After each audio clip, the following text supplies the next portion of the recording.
bersyukur senantiasa dan tidak pernah bosan-bosannya kita panjatkan kehadiran Sang Maha Pencipta Allah Subhanahu wa Ta'ala yang mana dengan limpahan karunia-Nya, rahmat-Nya, hidayah-Nya serta anugerah-Nya kepada kita semua, kita kembali masih diberi kesempatan, kesehatan dan usia panjang oleh Allah untuk sama-sama dan senantiasa mengabdikan diri kita di jalannya dengan menjalankan segala perintahnya dan menjauhi semua larangannya.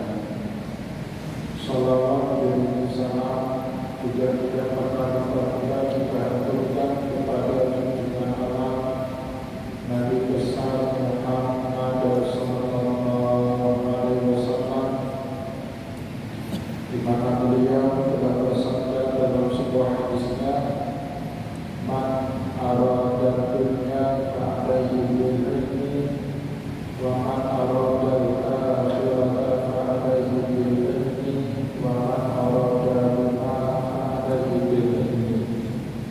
Barang siapa yang mau bahagia di dunia, caranya dengan ilmu, dan barang siapa yang mau bahagia di akhirat, caranya juga dengan ilmu.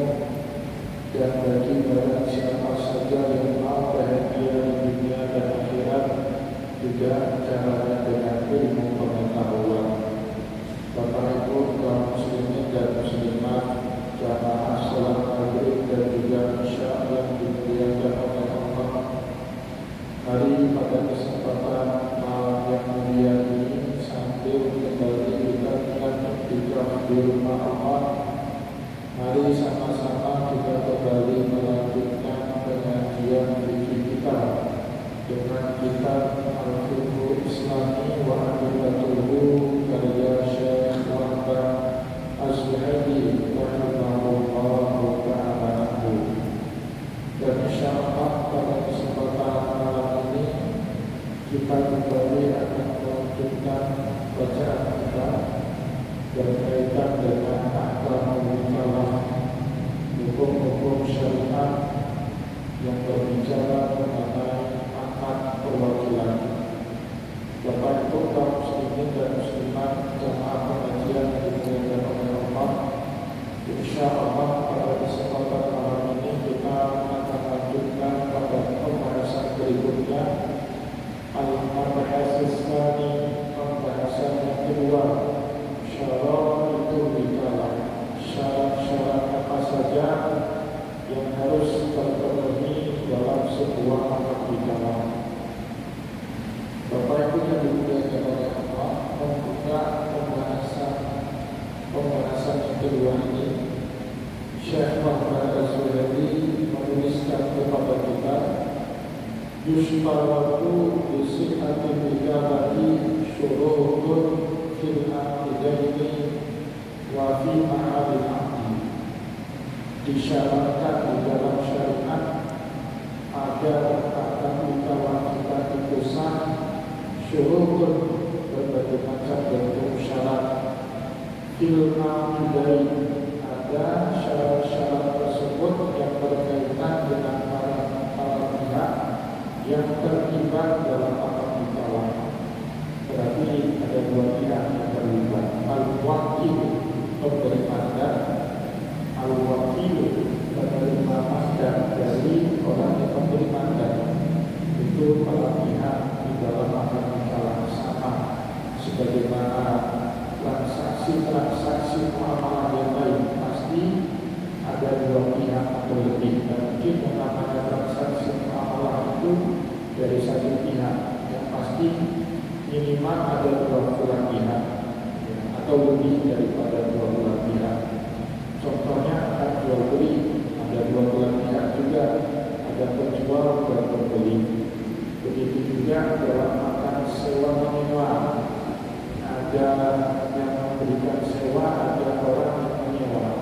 Jadi selalu akan muamalah minimal terdiri dari dua belah pihak, yang maksimal dari banyak pihak yang tidak ada batasannya di dalam syariat. Maka Bapak Ibu yang dimuliakan oleh Allah,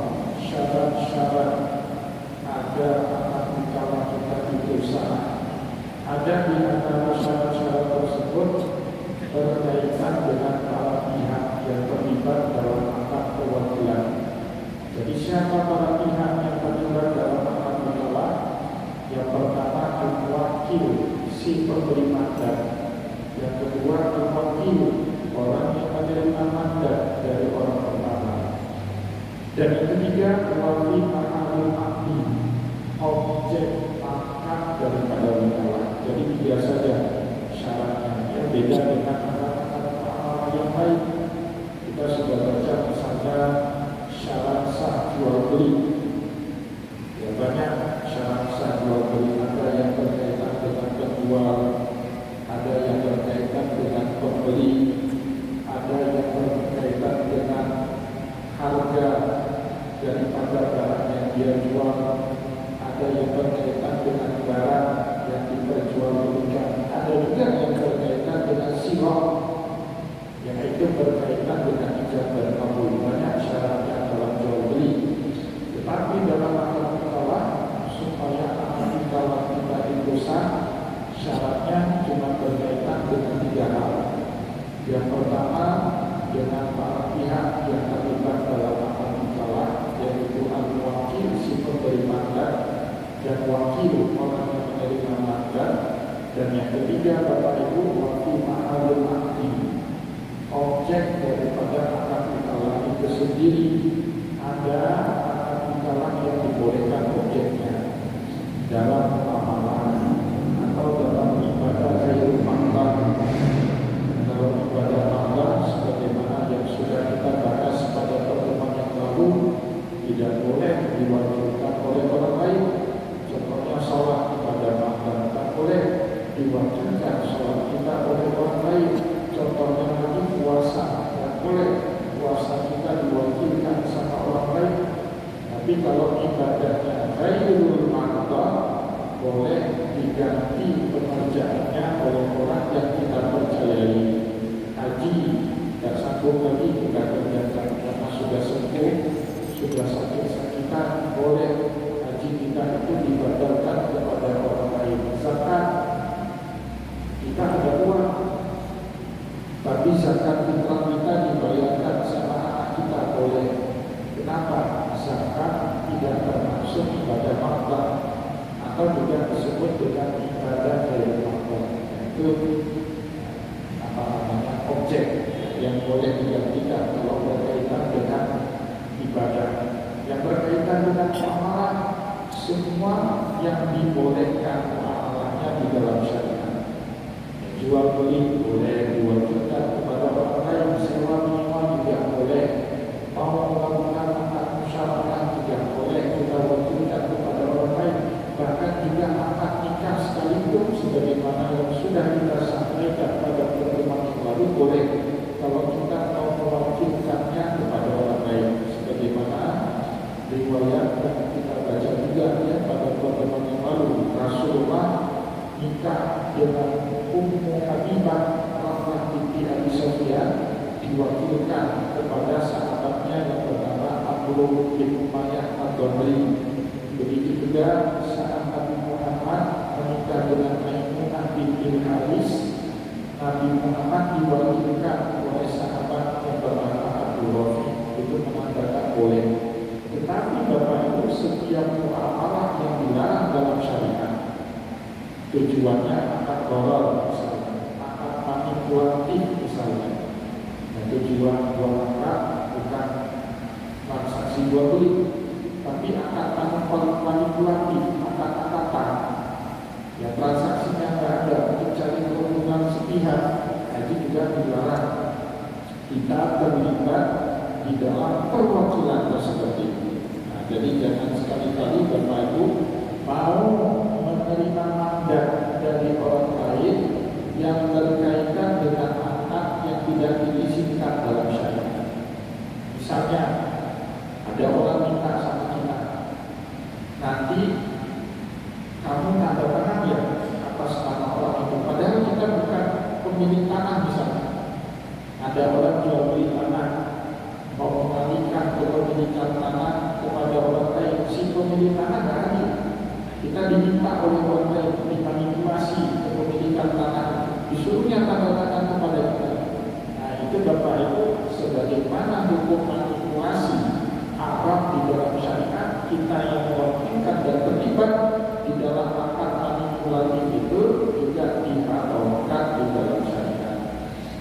semua objek yang boleh di dalam syariat boleh juga diwakilkan kepada orang lain, dan semua objek akad yang tidak dibolehkan di dalam syariat dilarang kita wakilkan atau juga kita menerima mandat dari orang lain. Bapak Ibu kaum muslimin dan muslimat jamaah pengajian yang dimuliakan oleh Allah, yang pertama yang dibahas atau yang ditulis oleh Syekh Muhammad Zuhairi kepada kita, wal aqidah, adapun dua orang yang berakad di dalam akad ikalah huma, dua pihak ini al-wakil wal wakil, si pemberi mandat dan orang yang menerima mandat. Wal muwakilu yajuzu ayyakuna ghaliban aw imra'atan aw maridan bil ittifaq. Ada tiga kategori orang yang boleh memberi mandat kepada orang lain menurut kesepakatan para ulama. Tiga orang. Yang pertama wakil, orang yang tidak ada di tempat. Bapak Ibu punya tanah di Banda Aceh, tapi sudah lama tinggal di Jakarta. Kita mau jual tanah di Banda Aceh karena nggak pernah pulang lagi, paling setahun sekali kita pulang ke Banda Aceh.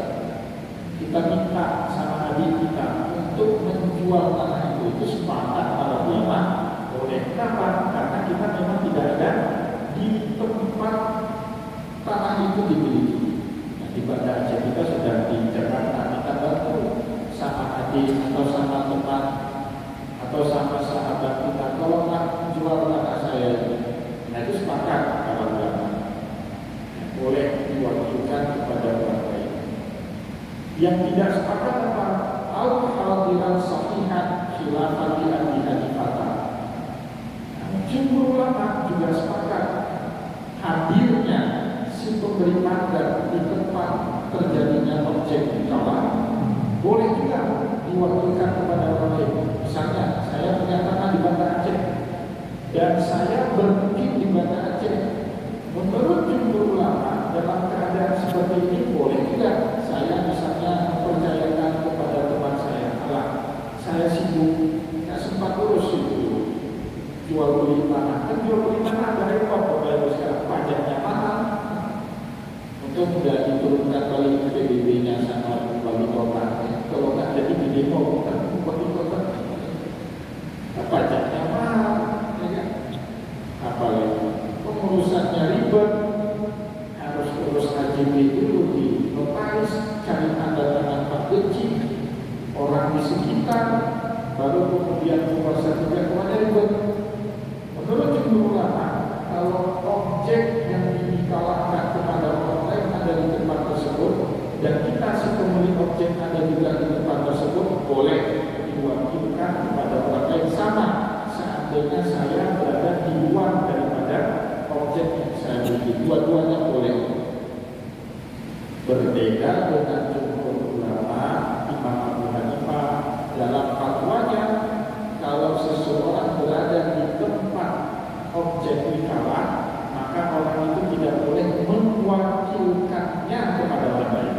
Nah, misalnya contoh tadi, saya mungkin di Banda Aceh, tanah yang saya jual juga ada di Banda Aceh.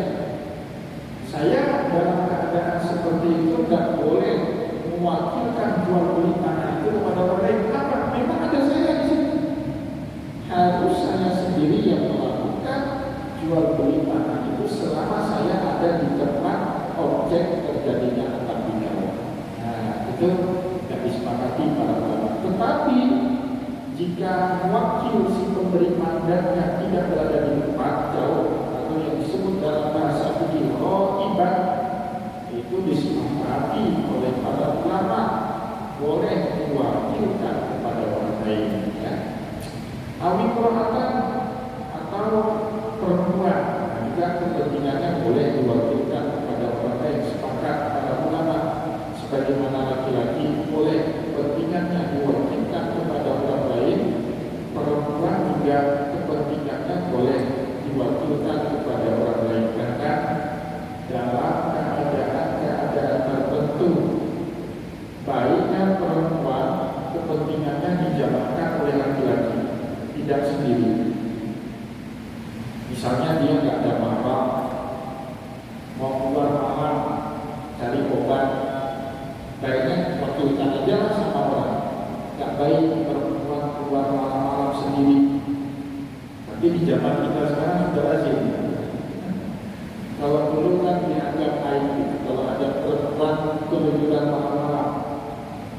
Tapi sekarang Pak, saya sering lihat, terutama kalau saya pengajian di Stui, di Masjid Baitul Musyahadah yang tutup, itu kan biasanya saya berangkat Bapak Ibu jam 5 kurang, berangkat dari Kampung Mili, motong dari Peniti ke arah Pendopo, kemudian ke arah Gunungan. Di situ banyak muda-mudi perempuan laki-laki duduk itu di perempuan dekat kedai kopi Gunungan itu berpuluh-puluhan, hampir setiap sebulan, dari antar bulan. Kalau saya kecil di situ sudah dibebek, tapi saya bukan kecil. Hampir tiap hari ada di situ. Sudah dianggap lazim, yang padahal itu tidak baik sebenarnya. Perempuan berliburan malam sendiri, itu sangat tidak baik. Bapak Ibu kaum muslimin yang dimuliakan oleh Allah, maka dalam keadaan tertentu perempuan itu baiknya diwakilkan kepada orang lain, kecuali kalau dia ada mahram, ada suaminya, ada abahnya, ada ayahnya, ada masalah. Ya, au mariban atau orang sakit juga sepakat. Ya, orang sakit nggak bisa buat ini, nggak bisa buat itu, kepentingannya boleh diwakilkan kepada orang lain. Wal wakil, adapun siapa atau apa saja syarat yang dipersyaratkan di dalam syariat kepada seorang wakil sehingga akad nikahnya sah, dijelaskan di sini oleh Syekh Muhammad Az-Zuhaili. Kullun an jazabahu tasawwufu li nafsihi fi syai'in jazabahu ayyatuba fihi an ghairihi. Setiap orang yang boleh melakukan satu akad, baik akad muamalah maupun dalam suatu ibadah untuk dirinya sendiri, maka perbuatan itu juga boleh dia mewakilkan kepentingan orang lain dan dikerjakan oleh dirinya sendiri. Nah, contohnya apa Bapak Ibu? Misalnya haji. Haji itu boleh nggak kita wakilkan kepada anak kecil? Bapak Ibu tidak bisa lagi berangkat haji, sudah sepuh, usia 90 tahun. Kemudian hubungi saudara kita di Arab Saudi, semua orang sudah kepingin naik haji sendiri. Ada satu orang yang belum naik haji, tapi anak kecil. Boleh nggak anak kecil itu membatalkan haji kita? Tidak boleh. Kenapa? Anak kecil itu tidak wajib mengerjakan ibadah haji. Bagaimana orang yang tidak wajib mengerjakan ibadah haji, dia membatalkan ibadah haji yang wajib buat orang lain? Nah, itu tidak boleh. Anak kecil Pak, kalau dibawa haji sama orang tuanya sebelum dia kembali, hajinya itu sunnah hukumnya, bukan haji Islam, bukan haji yang menggugurkan kewajiban Islam bagi dia. Maka kalau dia nanti sudah akil balik, wajib hukumnya dia kembali menunaikan ibadah haji supaya rukun Islamnya itu gugur. Nah, gimana mungkin orang yang tidak wajib haji membatalkan ibadah haji yang wajib bagi orang lain? Nah, ini yang dimaksud oleh Syekh Muhammad Az-Zuhaili. Kullun man jazabahu tasarrufu li nafsihi fi syai'in jazabahu ayyatuba fihi an ghairihi. Semua orang yang boleh melakukan satu kegiatan untuk dirinya sendiri, maka pada saat itu juga dia boleh mewakilkan kegiatan tersebut untuk kepentingan orang lain. Haji belum boleh. Anak kecil, kenapa? Dia sendiri tidak wajib haji. Bagaimana caranya dia mewakilkan itu kepada orang lain. Atau orang dewasa tapi belum pernah berhaji untuk dirinya sendiri. Bapak ibu minta anak yang lagi belajar di Arab Saudi, kita telepon tolong bayarkan haji buat kakek. Tapi anak kita bahkan belum berhaji untuk dirinya sendiri. Nggak boleh dia pada saat itu membayarkan haji buat orang lain. Begitu juga Bapak Ibu kaum muslimin dan muslimat, jamaah pengajian yang dimuliakan oleh Allah, dalam muamalah.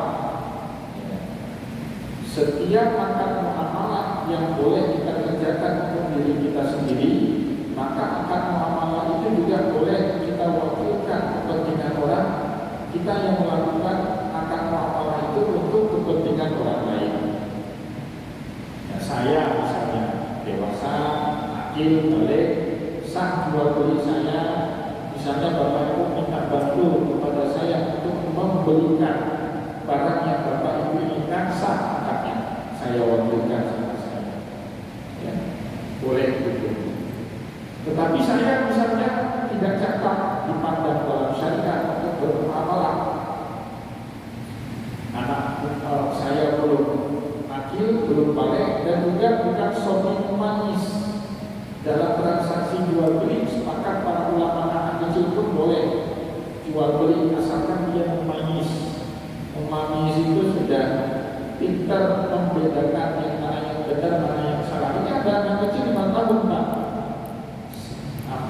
Apa aja belum kenal dia, apalagi pengetahuan. Dia belum bisa membedakan kalau 10.000 itu lebih kecil daripada 20.000. Kan ada anak kecil gitu, Pak. Pokoknya dia senang yang merah-merah aja. Angka dia tak tahu pokoknya yang merah. Ya, kalaupun warna merah itu angkanya 1.000 dan dia itu yang ambil. Orang seperti ini, anak seperti ini, nggak boleh dia bertransaksi muamalah, maka dia juga tidak boleh mewakilkan orang lain dalam transaksi muamalah. Atau orang yang tidak cakap dalam keuangan, yang sering kita sebut itu safi. Safi itu Bapak Ibu orang yang tidak cakap uang, nggak bisa jaga uang, nggak bisa jaga duit. Allah Subhanahu wa Ta'ala bahkan menyebutnya di dalam Al-Quran, wala tu'tus sufaha'a amwalakum allati ja'alallahu lakum qiyaman warzuquhum fiha waksuhum wa qulu lahum qawlan ma'rufa. Jangan sekali-kali kau kasih duit kepada sufaha. Jamak dari kata safi. Siapa itu sufaha? Orang yang tidak pintar memegang duit. Kita kasih 10 juta satu hari habis. Kita kasih 100 juta seminggu habis juga sama dia. Nah itu Bapak Ibu dilarang di dalam agama untuk kita bagi-bagi duit untuk orang seperti ini. Maka ini Baitul Mal Banda Aceh tahun ini Pak bagi-bagi modal usaha. Kita buka, kita umumkan seluas-luasnya masyarakat. Silakan kita seleksi dengan benar. Salah satu kriteria seleksi itu apa? Kita lihat cash flow dia itu bagaimana. Kalau dia punya usaha 5 tahun tapi nggak berkembang-kembang, padahal penjualannya besar, berarti ada salah kelola duit.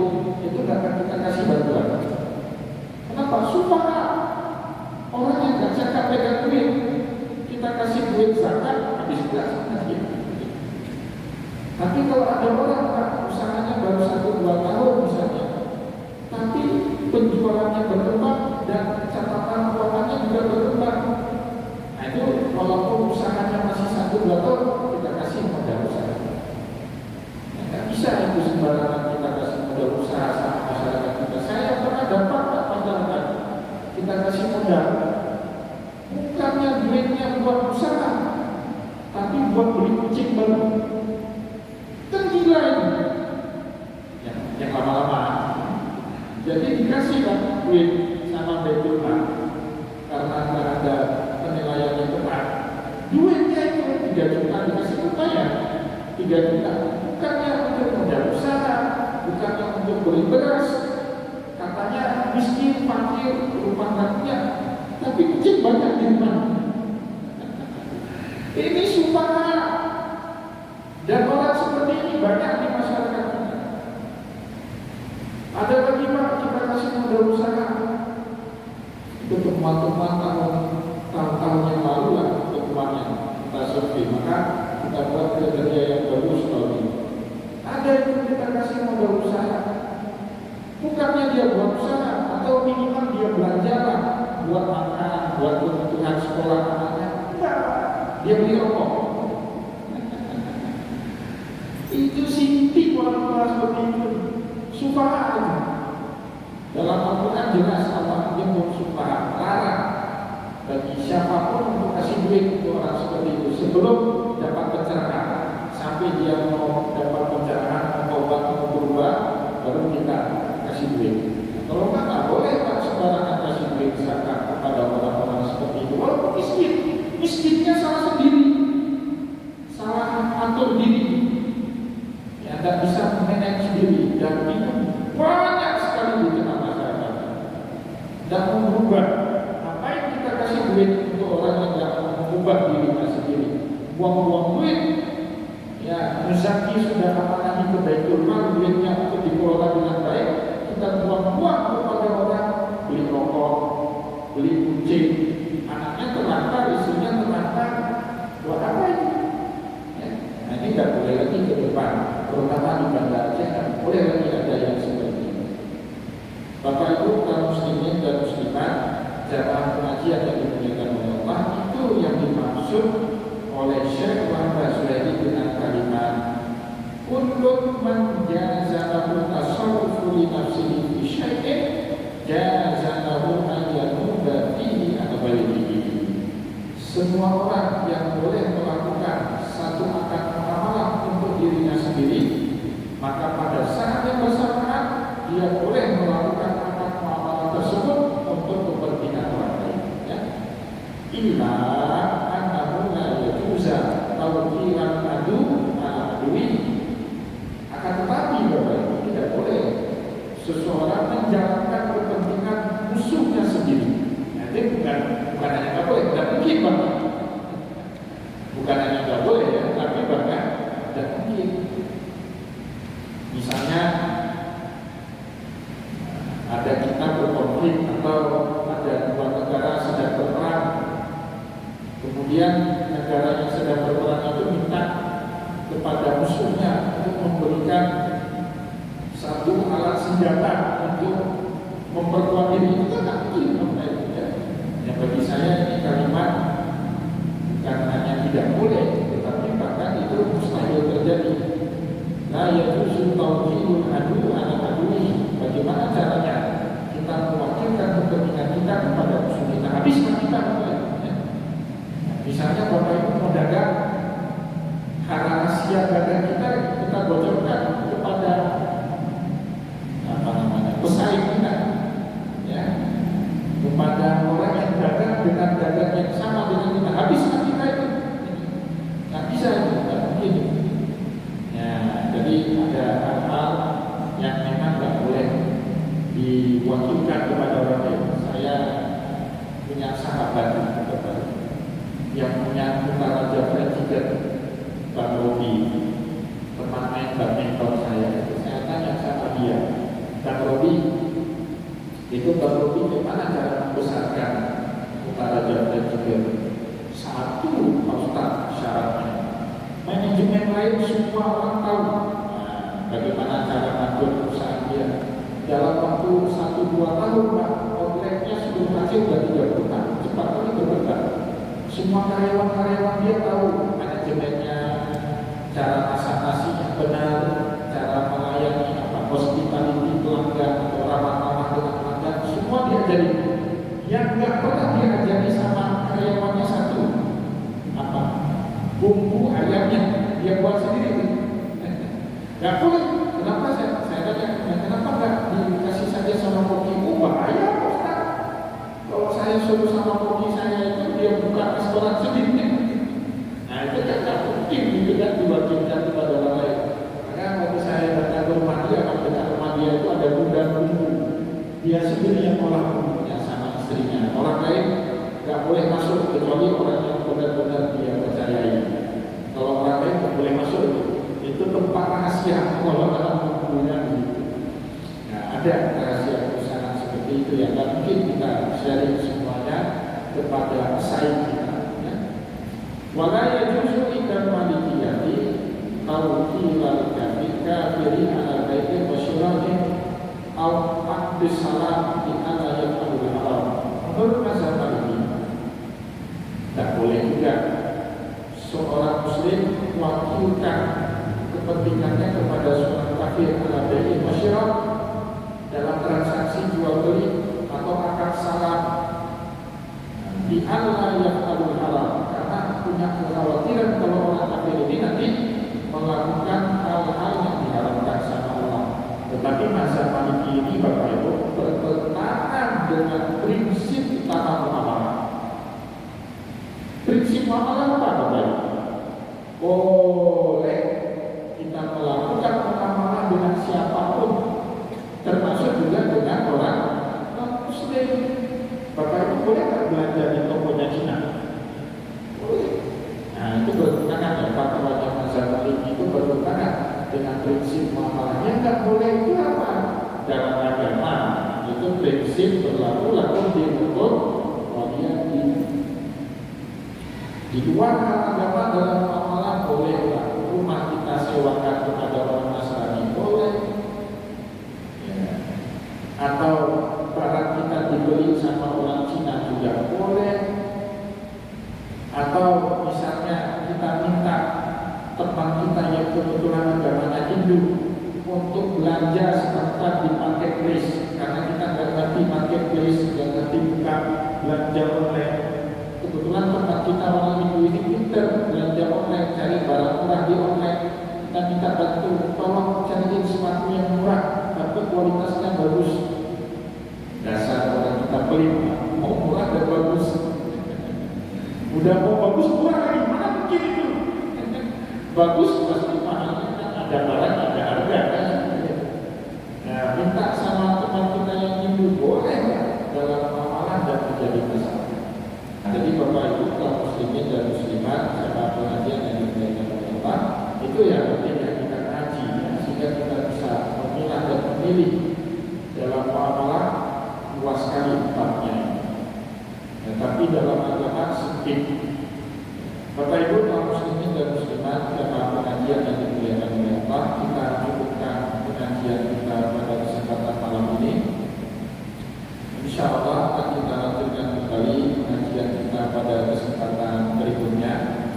Dan juga sekalian saya pamit Bapak Ibu malam ini tidak bisa sholat berjamaah Isya dengan Bapak Ibu sekalian, karena nanti pada Isya ada sanadiyah di jamaah kita di Masjid Keadaan. Nah, saya diundang untuk ikut mendoakan almarhumah jamaah kita di Masjid Keadaan. Jadi saya minta izin tidak sholat